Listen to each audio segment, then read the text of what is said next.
Terimalah ucapan syukur kami pagi hari ini Tuhan. Sebab kami percaya apapun boleh terjadi dalam hidup kami. Ketika masih ada Tuhan di dalam hidup kami percaya pasti masih ada jalan keluar. Dari manakah datangnya pertolongan kami? Pertolongan kami hanya datang dari Tuhan. Sebab Engkaulah yang memegang langit dan bumi dan segala kuasa ada di dalam tangan-Mu. Tuhan, kuatkan kami yang lemah hari-hari ini. Kalau kami kehilangan pengharapan, kami percaya pengharapan yang baru itu Tuhan berikan buat kami. Tuhan tolong berbicaralah buat kami Tuhan pagi hari ini. Diberkatilah firman-Mu, diberkatilah setiap kami. Siapkan roh kami Tuhan, supaya roh kami menjadi tanah yang subur. Kami siap dan haus dan lapar akan firman-Mu. Dan kami siap untuk merenungkan dan melakukan firman-Mu di dalam kehidupan kami. Diberkatilah Tuhan firman-Mu, diberkatilah nama-Mu selama-lamanya. Di dalam nama Yesus semua yang siap untuk belajar melakukan firman Tuhan. Katakan sama-sama, amin. Tuhan berkati kita semua, selamat duduk. Selamat hari Minggu, shalom. Tuhan, di tengah-tengah tantangan hari ini, jalan banyak yang sekali ditutup. Kita masih bisa ada di gereja, selesai mengucap syukur buat semangat kita semua. Tepuk tangan buat kita semua. Saya percaya tidak ada yang bisa menghalangi kita ya. Mungkin ada godaan ya, pasti ada godaan. Saya tanya sama, dari pagi saya harus panggil driver saya kasih peta yang dikirim di banyak sekali WhatsApp. Saya ngebacanya udah bingung. Ini semuanya ditutup, semuanya merah, ini kuning maksudnya apa? Saya kirim aja ke dia, udah nih tolong dipelajari. Gak ngerti muter lewat mana tadi.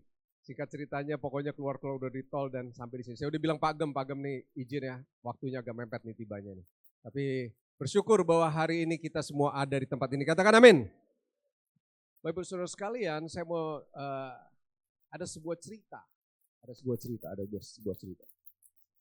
Jadi cerita ini bisa ditampilkan. Cerita ini merupakan fiksi belaka ya, fiktif.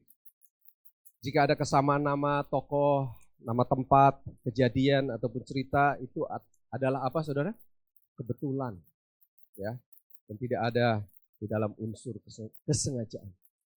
Jadi konon di dalam cerita tersebut ada seorang pemudi wanita berasal dari Jakarta dan dia punya kekasih yang tinggal di sebuah kota yang bernama Tasik. Dan judul daripada cerita ini adalah Surat untuk Dedi dari dia. Dan ini adalah sebuah fiksi, kesamaan nama tokoh, tempat, itu kebetulan dan tidak ada unsur kesengajaannya. Surat untuk Dedi dari Dian, dari seorang wanita yang ada di mana? Di Jakarta. Surat kepada seorang pria pemuda di kota Tasik, bukan Tasikmalaya, Tasik. Saya juga baru tahu katanya ternyata berbeda gitu. Waktu pelajaran geografi ini saya nggak masuk waktu itu. Dan ceritanya suatu saat si pemudi ini yang bernama Dian itu ingin memutuskan hubungan pacarannya bersama dengan Dian yang ada di kota Dedi yang ada di kota Tasik. Dan ini adalah surat yang disampaikan Bapak Ibu Saudara sekalian. Dia bilang gini, "Hai Dedi." Dia pakai tulis bahasa Inggris kan. Zaman dulu belum ada AI. Jadi dia tulis, dia gak ada Google Translate, dia cari aja kamus, dia bilang gini. "With this letter I want to give know you." Bersama surat ini saya mau kasih tahu kamu. Jadi translate dalam bahasa yang langsung. Dia bilang gini, "I want to cut connection us." Artinya apa? Saya mau putusin hubungan kita. I have think this very kukuk. Saya telah pikirkan ini masak-masak. Dan I know my love only clap half hand. Saya tahu cinta saya hanya bertepuk sebelah tangan. I see you go with entertainment. Saya lihat kamu pergi dengan penghibur. Now I know you, korek-korek, play fire. Sekarang saya tahu kamu benar-benar apa? Bermain api katanya. You always are sorry back river. Kamu selalu minta maaf berulang-ulang kali katanya. Your eyes always drop tears crocodile. Matamu selalu mencucurkan air mata buaya katanya. So I break connection and pull body from love triangle this. Apa ini kira-kira? Saya putuskan hubungan dan menarik diri dari cinta segitiga ini. Katanya. I don't want you play with my liver again. Saya nggak mau kamu main-main dengan hati saya lagi. You korek-korek crocodile. Kamu benar-benar buaya darat. Gitu. I cry night until no more eye water. Thinking about your body. Gitu. Saya nangis malam-malam sampai gak ada lagi air mata mikirin kamu. I don't want to sick my liver for 2 times. Saya gak mau sakit hati untuk kedua kalinya. Katanya. Goodbye from old lover of your liver, Dian. Apa itu artinya? Selamat tinggal dari bekas kekasih hatimu, Dian. Dan di terakhir ditulis, this river I forgive again. Next river I hit you. Katanya. Kali ini aku maafin lagi. Lain kali saya hajar. Dan ini adalah sebuah cerita fiktif belaka. Konon di dalam cerita lanjutannya. Katanya mereka berdua akhirnya menikah. Mereka ketemu dengan Tuhan dan mereka menikah. Dan katanya sekarang punya 4 anak. Dan anak yang paling tua melayani bersama dengan istrinya. Di dalam cerita itu katanya. So inilah surat untuk Dedi. Dari siapa? Dari dia. Tepuk tangan buat Tuhan. Hari ini saya mau bicara tentang sebuah, ini kata ini, power of words. Ya. Di dalam cerita tadi mungkin itu anekdot aja. Walaupun nyentil-nyentil nabrak-nabrak dikit. Tapi kata-kata itu punya kekuatan. Sekalipun kata-kata itu mungkin disampaikan dengan cara yang sedikit amburadul tadi. Zaman dulu belum ada Google Translate, belum ada AI. Tapi pesannya nyampe. Sehingga akhirnya mereka putus tapi karena Tuhan mereka bisa jadian lagi. Dan the power of words, boleh katakan sama-sama the power of words. Firman Tuhan bilang di Yakobus 3 bahwa lidah itu katanya adalah api. Boleh tulis di dalam handout saudara, lidah adalah apa? Api. Firman Tuhan menggambarkan bahwa lidah ini memiliki kuasa. Lidah ini kecil sekali, tapi dia merupakan sebuah dunia kejahatan. Dia bukan bisa melakukan kejahatan, tetapi dia merupakan dunia kejahatan. Coba bayangin, Alkitab menjelaskan dan menyimpulkan bahwa dunia kejahatan itu kalau disimpulkan dengan satu kata atau anggota tubuh, itu katanya lidah. Dan lidah itu mengambil tempat di antara anggota-anggota tubuh dari seluruh tubuh yang besar ini, dia mengambil tempat sebagai sesuatu yang dapat apa? Menodai, boleh lingkari kata menodai di dalam handout saudara. Menodai seluruh tubuh katanya. Coba bayangkan. Tuhan gak bilang bahwa pikiran yang bisa menodai. Lidah itu dikatakan sebuah dunia kejahatan. Bisa menodai seluruh tubuh. Tapi bisa menodai, tapi juga bisa dikatakan menyalakan roda kehidupan. Betapa kuasanya dari sedikit kecil anggota tubuh yang bernama lidah. Dan dikatakan bukan saja dia bisa menyalakan roda kehidupan, sedang ia bersendiri katanya apa? Dinyalakan oleh api neraka. Tetapi tidak seorang pun yang berkuasa, boleh baca sama-sama, tidak seorang pun yang berkuasa apa? Menjinakkan lidah. Ia adalah sesuatu yang apa? Buas, yang tak terkuasai dan penuh katanya racun yang mematikan.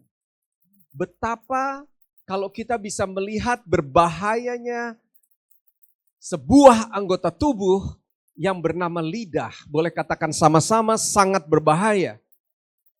Firman Tuhan bilang tidak ada sesuatu yang bisa menguasai. Tidak ada seorang pun katanya yang bisa berkuasa menjinakkan.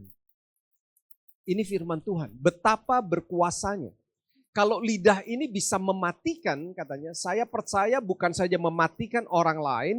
Tapi lidah tersebut juga bisa mematikan orang yang mengatakan atau memilikinya. Katakan amin.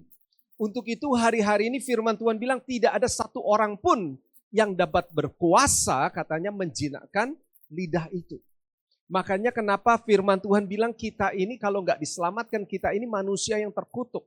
Kita ini manusia lama, kita itu penuh dan dikuasai oleh dosa. Tapi bersyukur oleh karena darah Kristus, oleh karena karya keselamatan, firman Tuhan bilang setiap orang yang menerima Kristus, saudara dan saya, kita adalah ciptaan yang apa? Yang baru. Yang lama, firman Tuhan bilang apa? Tidak bisa menguasai lidah itu. Yang lama, manusia lama kita. Tidak bisa. Tetapi manusia yang baru di dalam Tuhan, saya percaya kita bisa menguasai seluruh anggota tubuh ini. Oleh karena ada karya Kristus, Roh Kudus yang tinggal dan berkarya di dalam hidup kita. Pertanyaannya kenapa masih banyak ada orang Kristen, orang percaya yang mulutnya, lidahnya masih seperti api dan seperti dunia kejahatan. Itu seharusnya bisa menjadi ingat-ingatan dan teguran buat kita bahwa betul manusia itu tidak bisa menguasainya. Seringkali karena emosi, karena kesulut hal yang kecil, mulut ini langsung loncer, saudara. Keluar hal-hal yang gak baik. Dan Matius 12 itu berbicara tentang perbendaharaan. Karena apa yang ada di dalam hati, katanya keluarnya di mana? Di mulut. Ternyata apa yang ada di mulut, lidah, perkataan, baik tidak baik, itu asalnya dari mana? Dari hati. Makanya kenapa kitab Amsal bilang, jagalah hati dengan segala kewaspadaan. Kalau kita mau mengikuti kata hati kita, bahaya. Ya, jadi banyak hari-hari ini dunia mengajarkan hal yang tidak baik. Follow your heart. Itu tidak alkitabiah. Firman Tuhan bilang jangan diikuti kata hati itu. Yang ada adalah jaga hati itu dengan segala apa? Kewaspadaan. Karena dari situlah terpancar semua kehidupan. Saya ini bertobat gara-gara kata ini, Matius 12. Waktu saya pertama kali ketemu Tuhan, berbicara ketemu di dalam firman, pertama kali bertobat, mulai baca firman, saya kaget ada firman yang mengatakan bagaimana mungkin dari dalam mulut yang satu keluar kata-kata berkat, dari mulut yang sama keluar kata-kata kutuk. Saya waktu itu baru mulai melayani Tuhan waktu sekolah di Australia sana, mulai ikut-ikutan. Lalu Roh Kudus memberikan conviction di dalam hati saya. Bagaimana kamu memuji Tuhan di hadapan orang-orang. Kamu menyatakan Tuhan baik, tapi di dalam ketika orang gak ada, kamu lagi ada di jalan, kamu lagi ada di tempat lain, mulut kamu keluar kata-kata kutuk atau makian. Karena firman Tuhan bilang apa yang keluar dari mulut itu asalnya dari hati. Lalu saya bilang gini, berarti kalau saya masih bicara hal-hal yang kotor, bicara hal-hal yang kasar, berarti hati saya masih kotor dan masih gak bersih. Dan pada saat itulah saya bertobat, saya bilang Tuhan saya mau berubah. Karena firman Tuhan mengajar kan, mengajar, menegur, memperbaiki kelakuan, baru mendidik di dalam apa? Kebenaran gitu. Pertama kali kita harus diajar dulu. Makanya kenapa kalau kita hari ini nggak belajar dari firman Tuhan, kita bisa belajar dari buku itu baik. Kita bisa belajar dari orang lain itu baik. Tapi pelajaran yang paling baik adalah dari firman Tuhan, dari Allah sendiri. Karena firman Tuhan itu bermanfaat, boleh katakan sama-sama bermanfaat. Bermanfaat, kata yang kedua firman Tuhan itu relevan, boleh katakan sama-sama relevan. Saya membaca perikop yang sama, kita semua membaca perikop yang sama, di dalam musim kehidupan yang berbeda-beda yang kita alami hari ini, kita akan mendapatkan pesan yang berbeda-beda.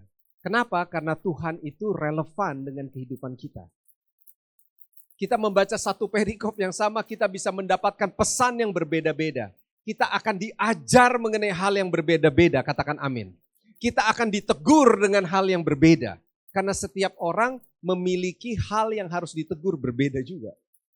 Dan untuk itu diperbaiki kelakuannya. Setiap orang harus diperbaiki dalam area yang berbeda. Tidak ada yang sama, katakan amin. Itulah hebatnya, luar biasanya Tuhan. Dan firman Tuhan bilang di Amsal 18 ayat 21 katanya, hidup dan mati itu dikuasai lidah. Barang siapa yang suka menggemakan, yang suka melakukan, mengikutinya, maka dia akan memakan buahnya. Kalau dia mengatakan hal yang baik, suka memperkatakan yang baik, suka membesarkan hal-hal yang baik, maka dia akan memakan buah yang baik. Ketika Bapak Ibu firman Tuhan bilang karena ini gak bisa dikuasai, kalau kita masih hidup di dalam penguasaan daripada dosa itu, hati kita gak beres, maka kita mengatakan kata-kata yang buruk, kata-kata kutuk, maka firman Tuhan bilang hidupmu akan memakan buahnya.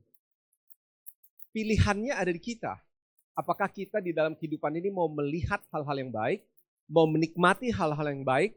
Pilihannya ada satu, jaga lidah dan jaga perkataan. Katakan amin. Karena firman Tuhan bilang apa yang dari hati, keluar dari mulut, keluarnya dari hati. Ya, hari ini saya mau bicara tentang 3 karakteristik. Boleh katakan sama-sama 3 karakteristik. The power of words. Ya, kalau kita bisa terapkan ini di dalam kehidupan kita, tapi juga kita bisa terapkan kepada siapa sih hari ini orang-orang yang ada di lingkungan kita. Apakah mereka memiliki 3 karakteristik ini? Saudara siap belajar firman Tuhan?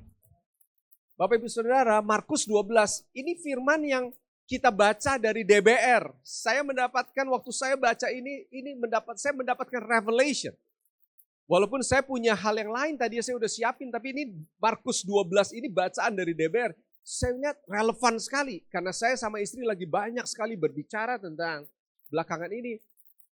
Betapa bahayanya dan betapa pentingnya untuk kita sebagai hamba-hamba Tuhan, sebagai orang-orang percaya, menjaga yang namanya perkataan dan lidah.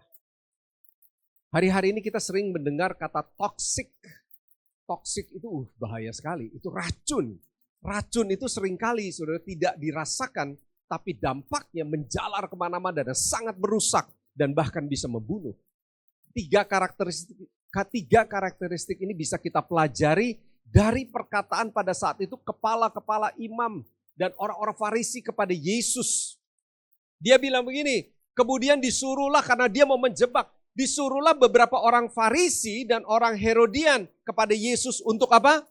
Untuk menjerat dengan pertanyaan. Orang-orang itu datang dan berkata begini, guru ini adalah siapa Bapak Ibu? Yesus sendiri. Yesus, kami tahu engkau orang yang jujur. Boleh lingkari kata jujur di dalam handout saudara. Engkau ini orang yang jujur. Dan engkau itu tidak takut kepada siapapun juga. Lingkari kata tidak takut. Sebab engkau tidak mencari muka, melainkan dengan jujur apa?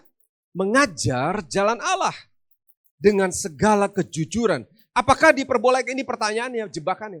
Apakah diperbolehkan membayar pajak kepada kaisar atau tidak? Haruskah kami bayar atau tidak? Saya tidak mau membahas tentang kontennya. Saya mau membahas tentang apa yang dikenal oleh orang-orang tentang seorang pribadi yang kita sembah Tuhan, yaitu yang bernama Yesus. Tuhan dikatakan oleh mereka semua, guru kami kenal engkau. Yang pertama kalau kita mau memiliki 3 karakteristik, kita bisa lihat di sini semua. Yang pertama dia jujur, yang kedua dia berani, dia tidak takut, dan yang ketiga dia mengajar. 3 hal ini kita akan pelajari hari ini. Yang pertama tentang kata jujur. Kalau hari-hari ini kita mau ada di dalam sebuah komunitas, kita mau orang-orang yang ada di sekitar kita itu orang-orang yang jujur. Boleh katakan sama-sama amin. Jujur itu artinya begini, mereka menyukai yang namanya kebenaran. Kalau saudara mau menjadi orang yang berkuasa di dalam perkataan, mau menjadi berkat buat orang lain, saudara harus mencintai dulu yang pertama yang namanya kebenaran. Dan saudara mau orang-orang yang ada di sekitar saudara adalah orang-orang yang juga mencintai, yang loving the truth, katanya. Speaking the truth, orang yang hidup mencintai kebenaran, dia suka untuk memperkatakan kebenaran. Kata ini nggak bisa dipisah. Ada orang yang suka membicarakan, tapi tidak mencintai dan tidak hidup dalam kebenaran. Ini berbahaya. Sehingga perkataannya itu adalah perkataan yang munafik. Boleh katakan sama-sama, bilang jangan jadi orang munafik. Apa yang kita katakan harus keluar dari dalam hati kita. Karena firman Tuhan bilang, katanya itu loving the truth. Mencintai dulu yang namanya kebenaran. Ketika kita mencintai, kita lalu bisa memperkatakan kebenaran itu, dan truthful itu namanya kebenaran. Sama seperti Yohanes 6:55 pada saat Yesus bilang mengajarkan kepada orang-orang pada saat itu, dia bilang begini, bahwa daging, dia lagi mengajar tentang tubuh dan darah Kristus. Bahwa apa yang kamu makan itu adalah benar-benar dagingku. Apa yang kamu minum itu adalah benar-benar darahku sendiri. Kata benar-benar itu sama seperti kata yang dipakai di Aletes ini. Benar-benar, tidak palsu. Kita audit teman-teman kita yang ada di sekitar kita hari-hari ini. Apakah mereka orang yang hidup di dalam kebenaran, mencintai kebenaran?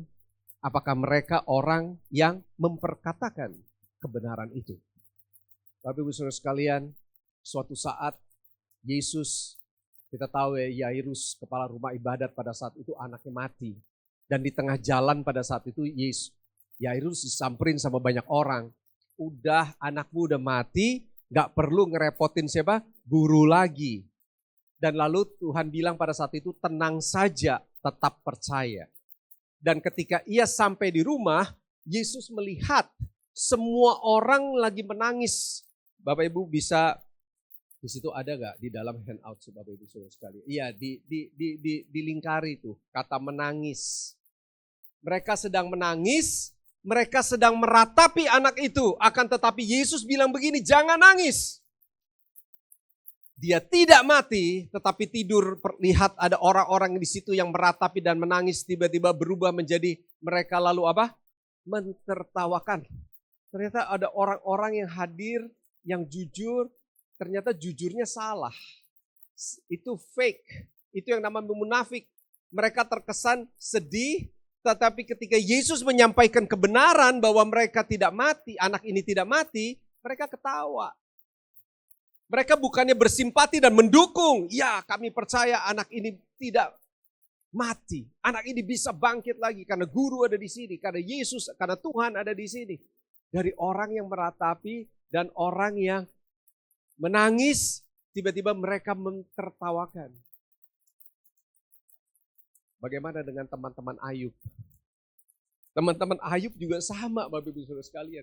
Kalau kita baca kitab Ayub, ada Elifas di situ, ada Bildad di situ, ada Zofar di situ, ada 3 orang.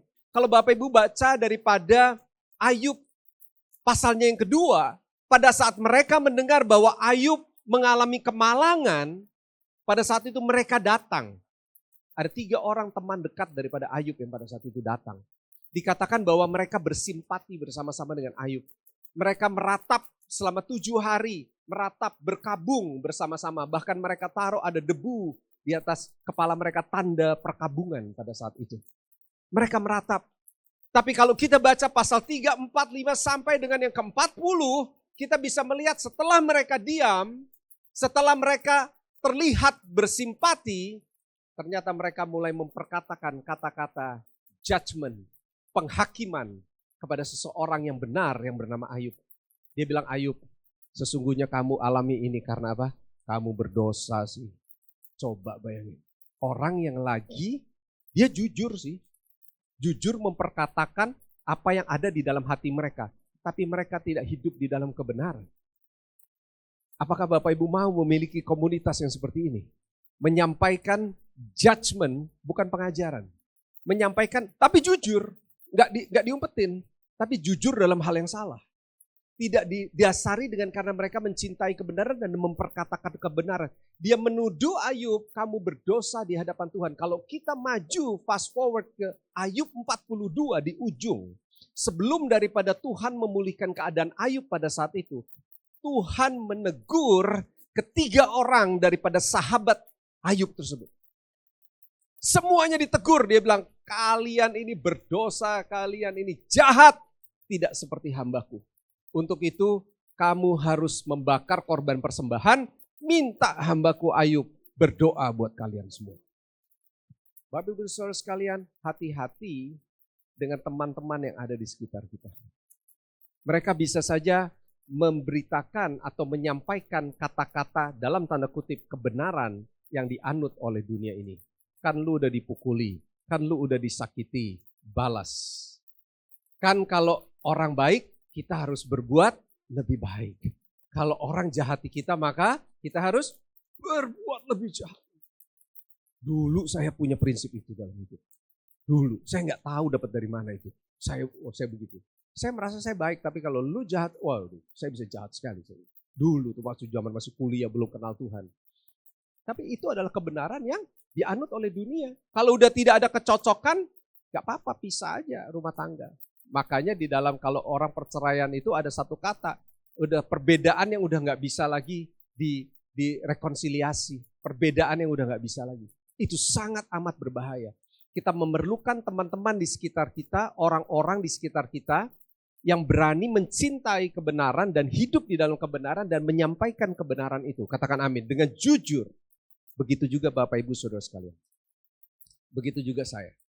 Ketika kita ada di sini, kita harus berani mencintai, dimulai dari mencintai kebenaran, lalu menyampaikan kebenaran itu. Katakan amin. Raja Rehabeam itu di 1 Raja-Raja 12. Dia pada saat inilah awal mula pecahnya daripada bangsa Israel pada saat itu terpecah dari utara sampai dengan selatan. Gara-gara dia mendengarkan Raja Rehabeam, bangsa Israel datang, mereka minta tolong diringankan bebannya. Lalu dia punya pilihan pada saat itu, dia mendengarkan penasehat daripada ayahnya pada saat itu yang bilang udah dengerin. Supaya mereka bisa mau ikut di dalam kepemimpinan kamu. Tapi Rehabeam pada saat itu tidak mendengarkan nasihat daripada penasehat yang baik, yang jujur mencintai kebenaran. Dia tanya kepada orang-orang, kalau di dalam terjemahan bahasa Inggris itu bukan saja muda, tapi orang-orang yang grow up bersama-sama dengan dia. Orang-orang teman-teman yang cocok, teman-teman yang sepaham dengan dia. Bukankah seringkali kita lebih sering kumpul sama orang-orang yang sepertinya sepaham, sepertinya cocok sama kita. Kalau ngomongnya kotor semua, pasti itu satu gerombolan ngomongnya kotor. Gak akan mungkin ada campur-campur, gak bisa. Kalau sukanya nongkrong, sukanya mabuk, pasti satu gerombolan sukanya mabuk. Kenapa? Karena cocok. Cocok ini berbahaya. Makanya akhirnya pada saat itu dia bilang bahwa pinggang ayahku sebesar kelingkingku lebih besar, kata Rehabeam. Sehingga pada saat itu diberatkan daripada tanggungan bangsa Israel pada saat itu. Terpecahlah mereka pada saat itu. Bapak Ibu, hati-hatilah dengan perkataan kita. Cintailah firman, hiduplah di dalam firman. Supaya engkau bisa memperkatakan firman itu dengan jujur. Katakan amin. Firman Tuhan bilang begini, perkataan yang diucapkan adalah seperti apa? Seperti buah yang tepat pada waktunya. Perkataan yang diucapkan tepat pada waktunya adalah seperti emas di pinggan perak katanya. Kata tepat waktu itu boleh digarisbawahi, kata tepat waktu kalau gak ada saudara catat saja di Amsal 25, perkataan yang tepat waktu. Tepat waktu ini penting Bapak Ibu Saudara sekalian. Dan teguran orang bijak adalah seperti cincin emas dan hiasan. Saya mau highlight kata waktu di situ. Ternyata perkataan bukan saja yang tepat sesuai dengan firman Tuhan, tetapi ada satu lagi komponen waktu yang seringkali kita tidak bijak menggunakannya. Makanya kenapa di 1 Raja-Raja 3, Salomo waktu dia berdoa sama Tuhan, Tuhan kasih dia ini, wise and understanding heart. Wise itu hikmat, hakam di situ. Understanding itu memakai kata discernment. Dia ngerti untuk membedakan. Discernment, dia tahu, dia perceive, dia bisa menangkap kapan saya harus katakan di waktu kapan. Kemarin waktu retret, kita retret berangkat ke puncak. Tentunya di dalam sebuah acara tidak ada satu acara pun yang sempurna. Pasti kita memiliki catatan-catatan sebagai leaders bagaimana caranya supaya bisa lebih baik. Dan di dalam sebuah pembicaraan bersama dengan istri, kami melakukan evaluasi, beberapa evaluasi. Lalu istri saya bilang begini, Dave, sampein sama salah satu leader lah, sampaikan. Saya bilang sama istri saya begini, saya akan sampaikan, tapi tidak sekarang. Karena kalau disampaikan, sekalipun kontennya benar, tapi dampaknya bisa berbeda. Saya akan sampaikan ketika acara sudah selesai sebagai bahan evaluasi. Perkataan yang tepat diucapkan tepat pada waktunya. Hikmat itu penting, tapi dibutuhkan yang namanya understanding. Discernment, bisa membedakan, ini tepat nggak untuk saya sampaikan sekarang. Seringkali orang, kan yang saya sampaikan kebenaran, tapi dia tidak memperhatikan apakah ini waktu yang tepat atau tidak. Saya ceritakan lagi sebuah cerita. Saya dapat waktu kita melakukan evaluasi dengan beberapa leaders pada saat itu, gimana? Dia ceritalah, bla bla bla. Iya kok, ada masukan. Oh, dari siapa? Dari orang tertentu. Disampaikan kepada salah satu leader, kenapa begini, kenapa begini, kenapa begini, kenapa nggak seperti ini, kenapa nggak seperti ini, dan bla bla bla. Sampai akhirnya saya sudah mencoba menjelaskan, dan pada saat itu saya bilang sampai satu gini, daripada diterusin, lebih baik nanti aja dibahasnya. Hikmat itu butuh yang namanya understanding heart. Makanya kenapa firman Tuhan bilang perkataan yang tepat waktu diucapkan itu penting. Bukan perkataannya saja.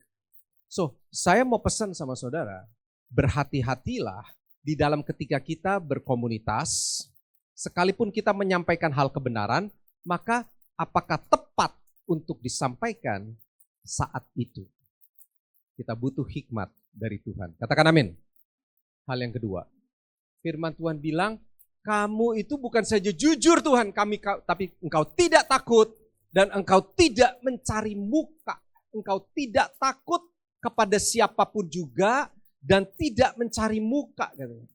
Hal ini sangat berbahaya dan penting untuk kita ketahui karena kita nggak mau ada di sekitar orang yang hanya menyenangkan telinga kita saja. Termasuk kita nggak boleh menyenangkan telinga. Di dalam terjemahan bahasa Amplified Bible dikatakan begini, you are not influenced by outward appearances, dia bilang, tapi juga or social status. Hati-hati nih, dengar ini baik-baik hamba-hamba Tuhan.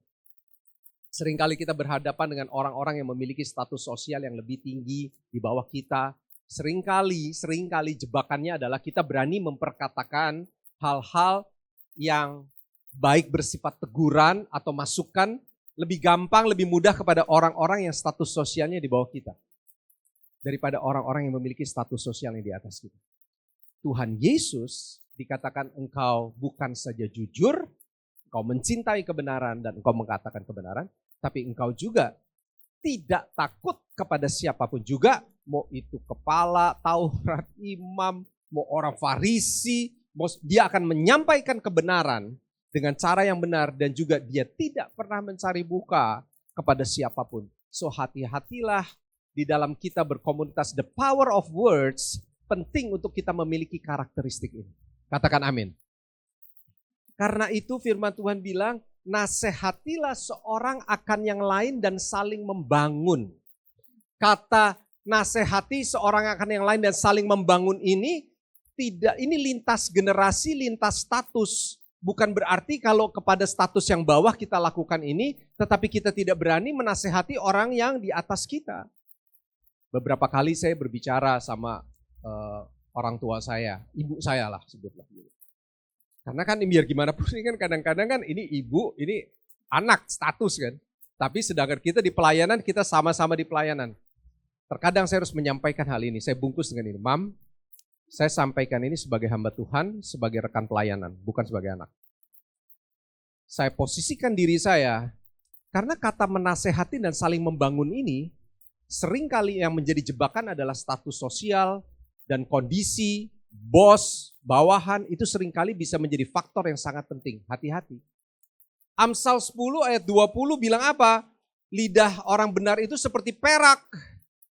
Perak itu tetapi pikiran orang fasik katanya sedikit nilainya perak itu harus dimurnikan. Dimurnikan itu artinya harus berani. Makanya kenapa lidah orang benar itu seperti perak pilihan katanya, pure silver. Amsal bilang apa? Manusia harus saling menajamkan. Menajamkan itu bukan saling menyandung. Itu satu bagian. Tapi menajamkan itu artinya membangun. Ketika saya berhubungan sama Pastor Herbert, maka di dalam pembangunan dalam hubungan ini saya harus bisa menajamkan dia menjadi lebih baik lagi. Dia akan berfungsi lebih baik ketika dia lebih tajam. Begitu juga sebaliknya. So saya mau bilang sama saudara, karakteristik yang kedua ini kita harus miliki, yaitu tentang kata berani. Tidak takut kepada siapapun juga, tentunya harus dengan hati yang baik, bijak. Tadi kita udah belajar tentang kata tepat waktu. Tapi juga kita tidak peduli dengan status sosial orang lain. Di dalam komunitas, di dalam home, terapkan hal ini. Yang ketiga, yang terakhir. Firman Tuhan bilang begini, engkau jujur, engkau berani, tapi engkau juga mengajar. Kata mengajar ini penting, dengan jujur mengajar jalan Allah katanya. Mengajar itu hati-hati kontennya harus mengajar jalan Allah. Kalau kita mau menjadi berkat, the power of words di dalam komunitas kita, begitu juga bagaimana komunitas kita memilih komunitas kita harus dekat dengan orang-orang yang seperti ini. Mengajar jalan Allah secara jujur. Di dalam terjemahan bahasa Inggris pakai kata begini, in truth you teach the way of God. Kata aletheia, yaitu kata mengajar itu what is true in things alignment to God. Yang kita katakan itu betul-betul yang sejalan dan sejajar paralel dengan perkataan firman. Pastikan ketika kita berkomunitas hal-hal ini yang kita katakan. Bukan cuma asal isi hati kita aja. Apakah yang kita katakan sesuai enggak dengan kebenaran firman? Karena kata mengajar jalan Allah dengan segala kejujuran itu sangat penting. Hati-hati sekali dengan yang namanya toksik tapi dibungkus dengan kata-kata rohani. Karena ini banyak sekali ditemukan di dalam pelayanan. Bungkusnya dibungkus dengan kata sharing. Dibungkus dengan kata menyampaikan demi kebaikan. Akhirnya diskusi pelayanan 30-40%, sisanya ngomongin orang. Ngomongin pemimpin, ngomongin gereja. Ini saya bilang nih komunitas pembicaraan yang toksik. Hati-hati dengan pembicaraan yang toksik. Saya selalu bilang sama orang-orang, kalau kamu mau menyampaikan sebuah masalah kepada saya, sampaikan juga usulan solusinya. Karena saya tidak berminat untuk hanya berdiskusi, ngobrol tentang sesuatu yang toksik. Makanya kenapa orang yang sakit hati jangan kumpul sama orang yang sakit hati. Mereka tidak akan pernah mencari solusi. Mereka selalu menyampaikan hal-hal tentang orang lain, kejahatan, kejelekan tentang gereja. Oh iya, lu gak tahu ceritanya lagi. Kemarin terus disambung demi sambung, demi sambung, demi sambung. Ada sebuah quote yang bilang begini, gosip akan berhenti di telinga orang benar. Sebuah gosip, pembicaraan toksik akan berhenti di telinga orang benar. Kenapa? Karena orang benar selalu akan cari solusi. Masalahnya ada, terima kasih udah disampaikan. Solusinya apa? Gimana rekonsiliasinya? Ayo kita sampaikan. Tidak hanya berupa pembicaraan-pembicaraan yang negatif saja. Makanya kenapa Yosua dan Kaleb itu nggak bisa menang, karena memang toksik itu menjalar. Lebih cepat daripada berita yang baik. Hal yang nggak baik itu cepat sekali menjalarnya. Makanya kenapa di Twitter trending topik itu biasanya hal-hal yang nggak baik. Nggak baik itu cepat jalarnya. Sebaliknya, berita yang baik itu seringkali lambat sekali. Hati-hati nih dengan toksik bungkusan rohani ya. MCC di dalam komunitas, di dalam home, saya mau pesan. Perhatikan konten pembicaraan kalian. Bicarain gereja boleh. Ada masalah boleh dibicarakan. Cari solusinya. Bukan sebagai gosip. Karena kalau itu sebagai gosip, wah hancur. Dan saya paling sensitif terhadap yang namanya toksik, perkataan-perkataan diskusi toksik tanpa mencari sebuah solusi. Ya, Paulus bilang kalau kita mau mengajar, makanya Paulus bilang dimulai dari hidup dulu kan, ikuti teladanku. Bapak Ibu kalau Anda mau jadi berkat, Anda mau mengajar, lakukan terlebih dahulu. Begitu juga teman-teman kita. Teman-teman kita kalau mau memberikan hal yang baik, lihat juga hidup mereka. Audit teman-teman kita. hati-hati ya. Yang terakhir, ada sebuah artikel yang bilang begini, duduk dekat, kalau kita duduk sekitar 5-7 meter sampai 10 meter di orang-orang yang memiliki performance yang baik, katanya performance kita bisa naik 15%. Hanya duduk dekat orang-orang yang memiliki performance yang baik. Sebaliknya, kalau kita duduk di dekat orang-orang yang toxic, low performers, cuman kerjaannya ngomongin kantor, ngomongin bos, ngomongin project yang gak bisa, susah, target ketinggian. Akibatnya apa? Performance kita akan turun berapa? 30%. Hati-hati dengan siapa kita bergaul. Katakan amin. Saya mau undang teman-teman worship. Saya lewat ini. Suatu saat ada di sebuah sekolahan ya, di New Zealand, dibuat sebuah research waktu itu. Dibikin sama IKEA. IKEA itu tahu ya, kita IKEA ya. Ada 2 tanaman, lalu dimasukkan di dalam sebuah kotak yang tembus pandang, dan anak-anak diminta untuk memberikan suara mereka direkord. Direkord, yang satu rekord kata-kata kutuk, yang satu direkord dengan kata-kata baik, dipuji, baik, semua hal yang baik. Dan speaker itu, recording tersebut diputer di dalam kaca tersebut. Yang satu kata-kata apa? Kutuk. Yang satu kata-kata baik. Setiap hari selama 30 hari anak-anak disuruh lihat apa yang terjadi. Ingat tadi, ini semua rekor dibuat, perkataan tadi direkord oleh anak-anak. Baik yang tidak baik, begitu juga yang baik. Yang baik diputer di tempat yang baik, yang tidak baik diputer di tempat baik. Yang terjadi adalah 30 hari kemudian, ini yang terjadi. Kalau tanaman saja nggak ada rohnya, tanaman aja bisa seperti itu. Bagaimana dengan manusia? Hati-hati dengan perkataan kita. Ada sebuah research yang saya nggak tunjukin karena waktu.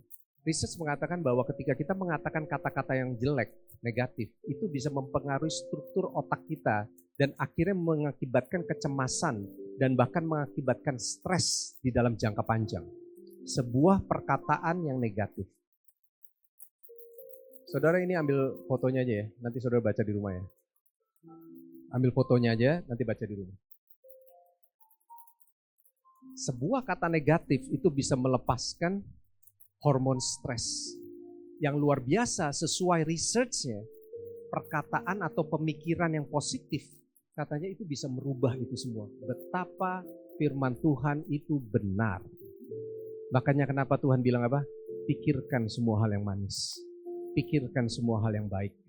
Pikirkan semua yang sedap untuk didengar. Itu bisa merubah daripada struktur gen kita. Dan itu mengakibatkan hidup kita bisa hidup yang sehat. Sebaliknya, kata-kata negatif. So hati-hatilah di dalam berkata-kata, bijaklah di dalam kata-kata. Saya berdoa, 3 karakteristik ini ada di dalam setiap kita orang percaya di MCC. Katakan amin. Saudara belajar sesuatu hari ini? Saudara siap melakukan firman Tuhan? Hati-hati dengan lingkungan Bapak Ibu. Pastikan ketika saudara ada di situ, lingkungan berubah menjadi lebih baik. Mari kita bangkit berdiri sama-sama. Tuhan, terima kasih buat firman-Mu. Kami mengucap syukur, yuk bangkit berdiri sama-sama yuk. Kami berterima kasih buat firman Tuhan hari ini sudah ajar kami. Untuk kami belajar tentang 3 hal. Sama seperti karakter Kristus. Dia jujur. Dia mencintai kebenaran dan dia berani memperkatakan kebenaran. Yang kedua, dia berani. Dia nggak takut sama siapapun juga ketika itu berurusan dengan kebenaran. Dan bahkan dia tidak memandang status sosial apapun. Dia berani untuk menyampaikan kebenaran itu. Dan yang ketiga, kami belajar karakter yang ketiga adalah kami harus selalu mengajar, menumbuhkan hal-hal yang baik di dalam kehidupan orang di sekitar kami, begitu juga terhadap keluarga dan terhadap kami semua. Terima kasih buat firman-Mu, diberkatilah firman-Mu di dalam nama Yesus. Haleluya. Amin. Tuhan berkati kita semua. God bless. Silakan duduk.